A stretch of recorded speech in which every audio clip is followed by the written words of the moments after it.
I am Mercy Gashegu Sembatia to bring you this morning's news update live here on channel 44. I'll be joined by Livingstone Kawesi for sign language interpretation and translation. We'll start with what's in the papers today. Why government is seeking 2 trillion shillings loan. The new government request to potential private sector lenders in the world to advance 500 million euros, to advance it to 500 million euros to close a budget gap comes amid ongoing syndicated 1.7 trillion shillings borrowing. This paper reported in August that ministries and agencies were cash strapped. This story is on page 4 in today's Daily Monitor. And also the Daily Monitor brings you Butaleja man with 12 wives and 102 children. Mzee Musa Hasiaha with his family at home in Bugisu Sel, Mulaga Ward in Busaba Town Council, Butaleja District, who says he's a proud parent of 102 children from 12 wives and with 578 grandchildren. It's in today's Daily Monitor. Also in the Daily Monitor, fight erupts over 270 billion shillings payout to ex-UPTC staff. The Uganda, and in other stories, the Uganda Meteorological Authority has warned about heavy rainfall, extreme temperatures expected until end of this month. Get yourself a copy and see the details of this story. And also in other news, Makerere searching for new council members, and head teacher flees after pupils are impregnated.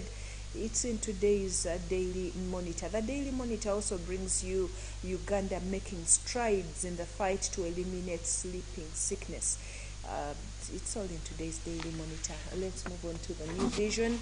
A final process before SACCO members receive cash. The government vets parish SACCO leaders. It's in today's New Vision. Retired generals endorse Museveni. These include Bishop Sam Bishuba, a retired Uganda People's Defence Forces officer, signing on President Yoweri Museveni's portrait to endorse him for the 2026 general election. Major General Stephen Kashaka and Major General Emmanuel Burundi were among the soldiers who supported Museveni's candidature during a ceremony in Chiruhura district on Friday. They are all in today's New Vision.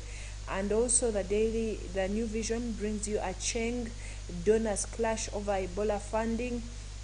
They bring you how Busika police attack was executed.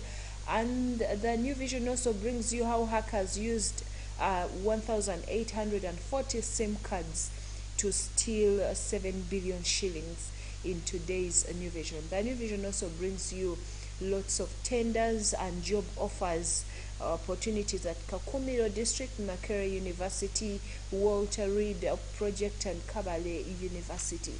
Get yourself a copy of those papers and get to know what is happening in our nation today. We'll go straight to our international news update.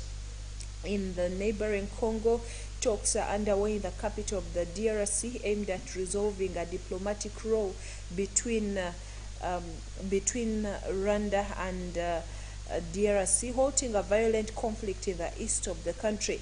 Angola's President João Lourenço and the former Kenyan leader Uhuru Kenyatta are mediating between representatives of the two governments.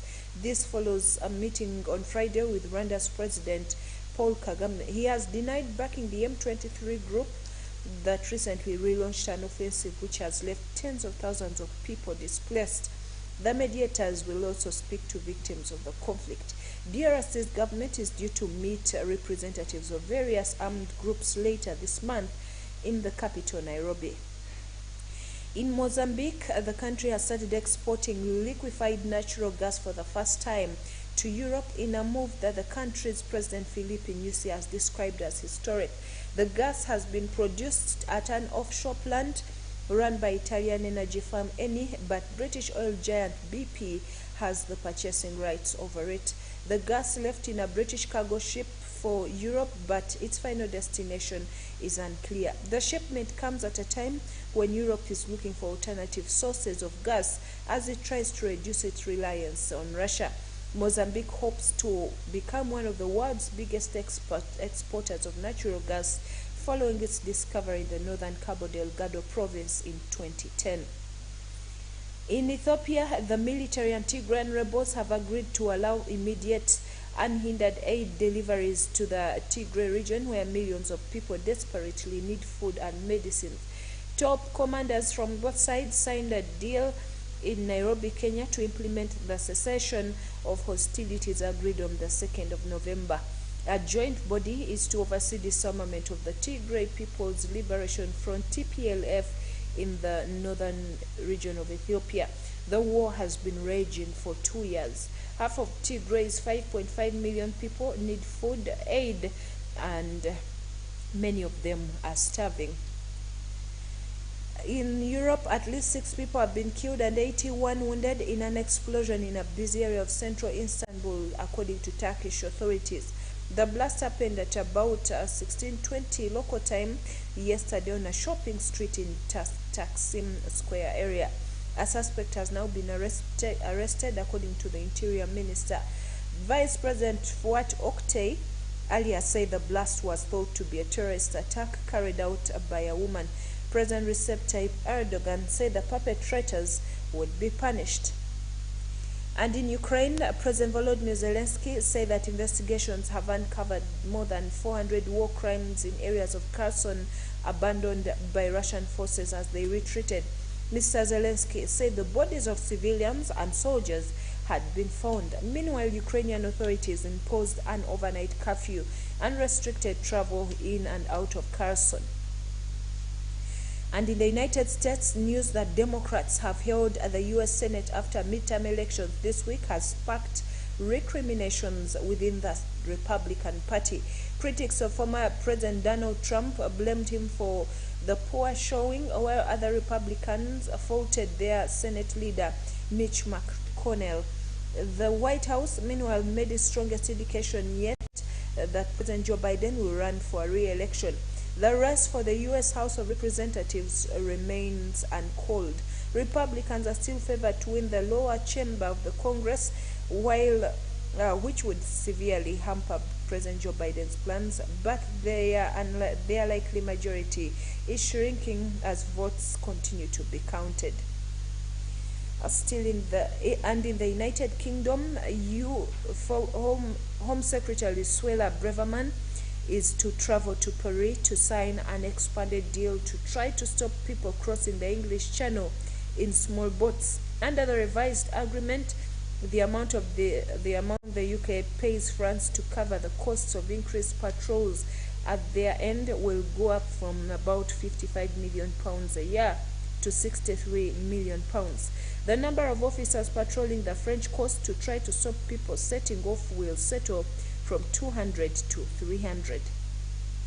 In Slovenia, the country has elected a lawyer linked to former U.S. First Lady Melania Trump as its first ever female head of state.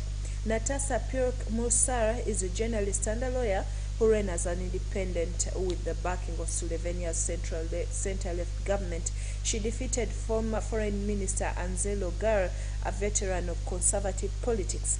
Ms. Pirc-Musar won almost 54% of the vote ahead of Mr. Logar, who just got over 46% according to the Election Commission. Turnout among the population of around 2 million was 49.9%.